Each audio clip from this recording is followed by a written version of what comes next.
Hello, dear students. Good morning to all of you.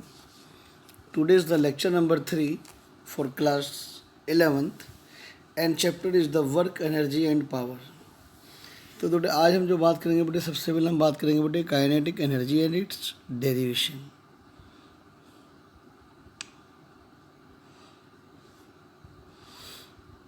बेटे kinetic energy क्या है? When a body is in motion it possesses energy and called kinetic energy. यानी कि बेटे जब एक ऑब्जेक्ट या कोई मूविंग बॉडी मोशन में होती है, यानी कोई ऑब्जेक्ट या कोई बॉडी मोशन में होती है, तो वो जो उसके पास जो एनर्जी भी होती है बेटे उसको हम काइनेटिक एनर्जी कहते हैं. ठीक है ना. तो बेटे काइनेटिक एनर्जी का जो फार्मूला होता है वो सभी बच्चे मैं समझता हूँ 11th क्लास के बच्चों को पता होना चाहिए. काइनेटिक एनर्जी का फार्मूला बेटे हाफ mv² होता है. जो m होता है बेटे यहाँ पर मास ऑफ द ऑब्जेक्ट और v उसकी वेलोसिटी होती है. तो बेटे हमें इसका बेटे प्रूफ करना है. ठीक है ना. प्रूफ के लिए बेटे हमने मान लिया बेटे हमारे पास इनिशियली बेटे मान लिया बेटे मैंने कि मेरे पास बेटे एक ऑब्जेक्ट है जिसका मास m है. ठीक है ना. बेटे इनिशियली ये जो ऑब्जेक्ट था वो आपके पास रेस्ट में था. मैंने बेटे इसके ऊपर एक एक्सटर्नल फोर्स कैपिटल F लगाया. तो F लगाने के बाद ये ऑब्जेक्ट बेटे यहाँ से लेकर यहाँ तक आपके पास डिस्प्लेसमेंट हो जाता है. और मान लीजिए बेटे इसका जो डिस्प्लेसमेंट हुआ बेटे वो उसका S हुआ. और S डिस्प्लेसमेंट को होने में उसको जो टाइम लगा वो T लगा. और जो इसके अंदर जो एक्सेलेरेशन प्रोड्यूस हुआ बेटे वो A हुआ. और जब ये ऑब्जेक्ट बेटे यहाँ से लेकर यहाँ तक पहुँच जाता है m का, तो मान लीजिए बेटे इसकी जो वेलोसिटी हो गई वो फाइनल वेलोसिटी v हो जाती है. तो बेटे हमें इसके लिए बेटे काइनेटिक एनर्जी का फॉर्मूला लगाना होता है, काइनेटिक एनर्जी का डेरिवेशन करना होता है. तो बेटे अगर कोई ऑब्जेक्ट में मैंने इसको फोर्स लगाया और ये ऑब्जेक्ट बेटे यहाँ से यहाँ तक पहुँच जाता है, इनमें इसके अंदर डिस्प्लेसमेंट हुआ ना, तो बेटे फोर्स भी हो गया और डिस्प्लेसमेंट भी हो गया. तो वर्क हुआ या नहीं हुआ? तो वास्तव में बेटे इस ऑब्जेक्ट को यहाँ से लेकर यहाँ तक पहुँचाने में जो वर्क हुआ, अगर मैं वही वर्क अगर हम कैलकुलेट कर लें तो डेफिनेटली बेटे वही हमारे पास एक पोटेंशियल एनर्जी कहलाएगी. तो बेटे आपके पास जो फार्मूला है हमारे पास वर्क का, जो वर्क का फार्मूला बेटे F इंटू एस. तो बेटे S तो मुझे पता है, अब मुझे F चाहिए. अब बेटे by Newton second law, by Newton's second law जो होता है वो F इजिकल टू ना m इंटू ए होता है. अब F is equal to m into के लिए मास तो मुझे पता है, मुझे बेटे एक्सेलरेशन चाहिए. तो एक्सेलरेशन के लिए हम क्या करते हैं बेटे, we use third equation of motion. Third equation of motion क्या है बेटे, v square is equal to u square plus 2as. Correct. अब बेटे इनिशियल वेलोसिटी तो मेरे पास 0 थी, तो जो v स्क्वायर आ गया बेटे 0 का स्क्वायर प्लस 2as. और बेटा अगर मैं यहीं से a को अलग करता हूँ तो a की वैल्यू क्या आ जाती है, v स्क्वायर अपॉन 2s. ठीक है ना. तो जो f हो गया बेटे वो हमारे पास क्या हो गया, जो f हो गया बेटे वो m into v square upon 2s हो गया. ठीक है ना. Now put the value of f in equation number 1. तो बेटे जो वर्क हुआ हमारे पास क्या हुआ बेटे, जो वर्क हुआ वो m into v square upon 2s. तो बेटे एस तो कट गया, तो बताओ बेटे वर्क हमारे पास हाफ mv स्क्वायर हुआ या नहीं हुआ. बेटे यही दिस वर्क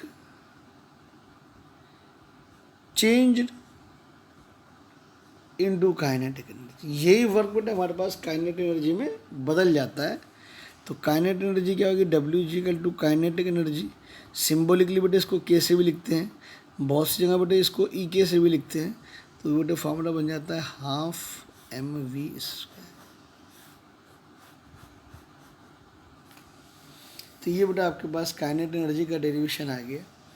अब बेटा मैं एक रिलेशन बेटा इसकी जो यूनिट हो गई वो यूनिट तो बेटे एनर्जी चाहे कोई सी भी बेटे वो जूल ही होती है। अब आता बेटे एक रिलेशन निकालना हमें,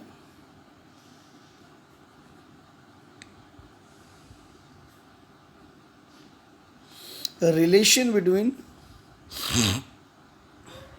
काइनेटिक एनर्जी एंड मोमेंटम। बहुत यूज होगा बेटे इस फॉर्मूले का, न्यूमेरिकल के लिए बेटे बहुत यूज होता है। अब तो बेटे जो काइनेटिक एनर्जी का जो फॉर्मूला है बेटे हमारे पास वो हाफ mv² है, ठीक है ना। और जो मोमेंटम का फॉर्मूला है वो p इजिकल टू बेटे m/v है, करेक्ट। और यहाँ से बेटे अगर हम v की वैल्यू निकालते तो वो p/m है। इस वैल्यू को बेटे इक्वेशन नंबर 1 में आप पुट कर दीजिए, तो बेटे देखो काइनेटिक एनर्जी को बेटे हम सिर्फ k से भी लिखते हैं, तो हाफ m v की वैल्यू होगी बेटे p² m²। तो p से p m से m कट गया, आपके पास क्या रह गया बेटे p² 2m रह गया। तो बेटे p² को बताओ बेटे क्या मैं 2m के नहीं लिख सकता क्रॉस मल्टीप्लाई के साथ। तो बताओ बेटे मोमेंटम का जो फार्मूला बन गया बेटे वो in terms of kinetic energy √2m हो गया या नहीं। This is the formula of या relation between momentum and kinetic energy. बहुत यूज़ में आएगा फार्मूला ये। अब बेटे जो एक बार अब मैं जो आपको पढ़ाने जा रहा हूँ ये मानकर चलिए बेटे, अब जो आपका पेपर होगा इसका डेरिवेशन या इसका न्यूमेरिकल ज़रूर ज़रूर ज़रूर ज़रूर ज़रूर आएगा पेपर में। तो जो नेक्स्ट जो टॉपिक है बेटा आज का हमारे पास क्या है वो है work energy theorem.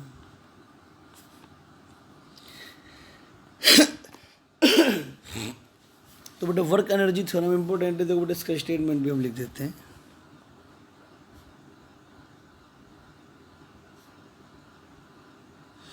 It states that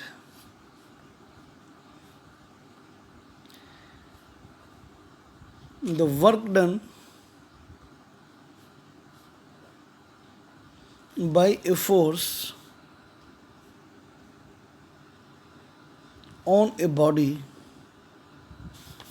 is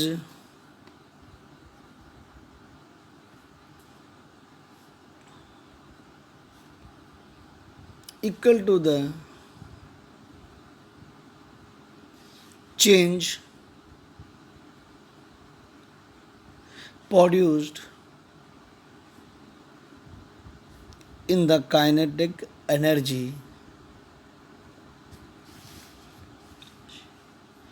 of the body।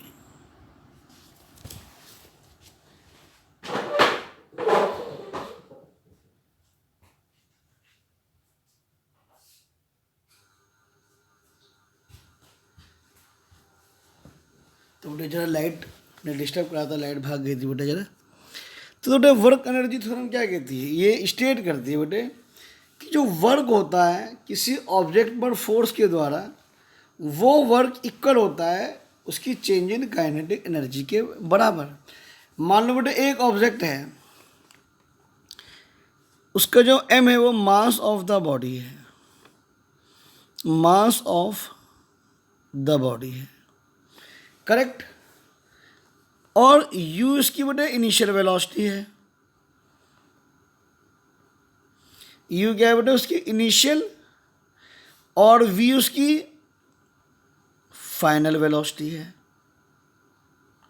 तो वो ये कहता है बेटे अगर आपने u से v करा तो आपने फोर्स लगाई, जब फोर्स लगाई तो डिस्प्लेसमेंट भी हुआ, डिस्प्लेसमेंट हुआ तो वर्क हुआ। तो वो ये कहता है कि जो वर्क हुआ वो चेंज इन काइनेटिक एनर्जी के बराबर होता है।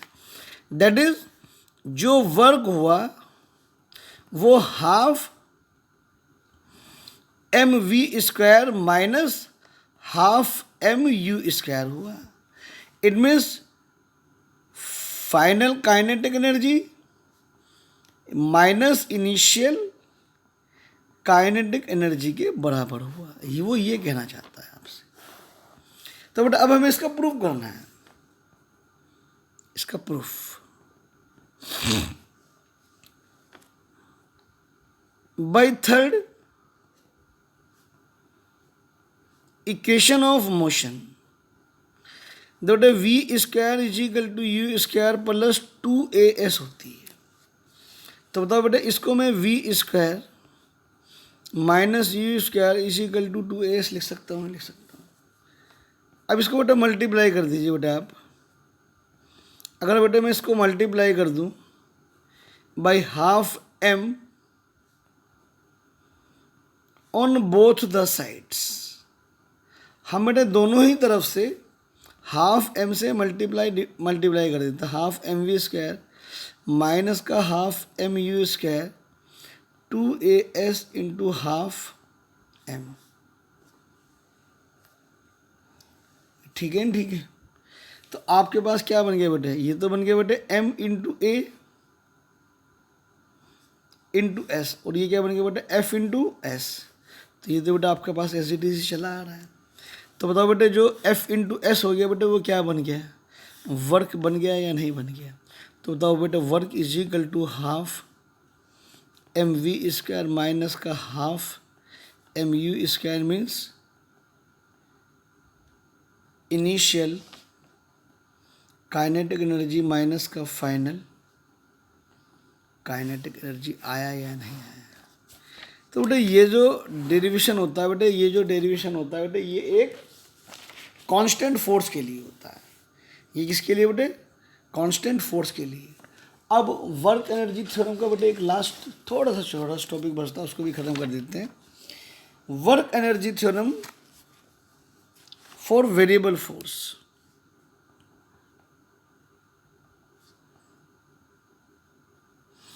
Work energy theorem for a variable force. अब बेटा एक वेरिएबल फोर्स के लिए बेटा हमें इसका डेरिवेशन करना है। मान लो बेटा जो एफ है वो वेरिएबल फोर्स है, ठीक है ना।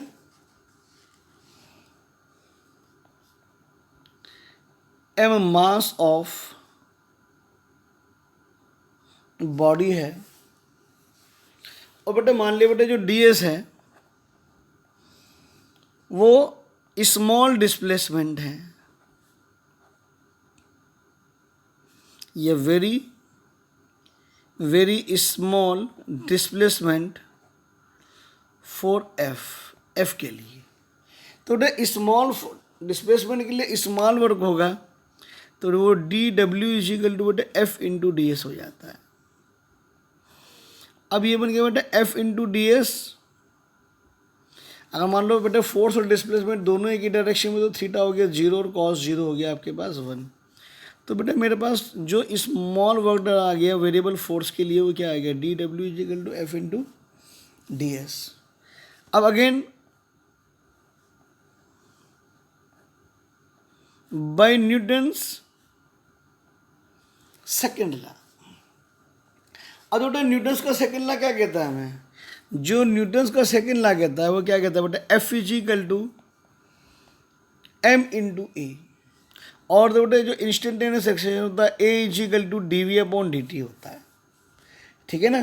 तो बेटे एफ की value m into d v upon d t आ जाती है, इसको आप 1 मान लीजिए बेटे। इस एफ की वैल्यू को बेटे इक्वेशन नंबर 1 में आप पुट कर दीजिए। तो बताओ बेटा d W is equal to m into d v upon d t into d s हुआ या नहीं हुआ। तो बताओ बेटे m into d v d s upon d t. तो बताओ बेटे ये जो बन गया बेटे instantaneous velocity v is equal to d s upon d t बनाया नहीं बना। तो बताओ बेटे जो डी डब्ल्यू हो गया बेटे वो आपके पास m into v into d v हो गया। तो total work done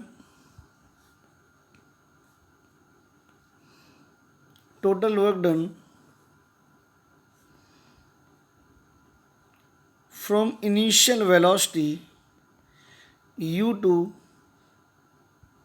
final velocity v, w is equal to integration dw m into u से v into dv।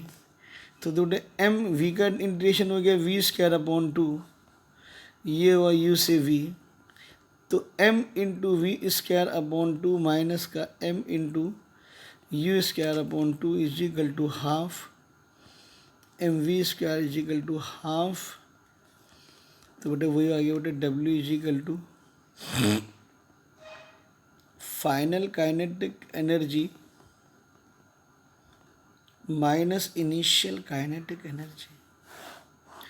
This is the complete derivation for variable force के लिए work energy theorem. तो okay बेटा, आज का लेक्चर बेटा यहीं तक रखते हैं। ओके, थैंक यू बेटा।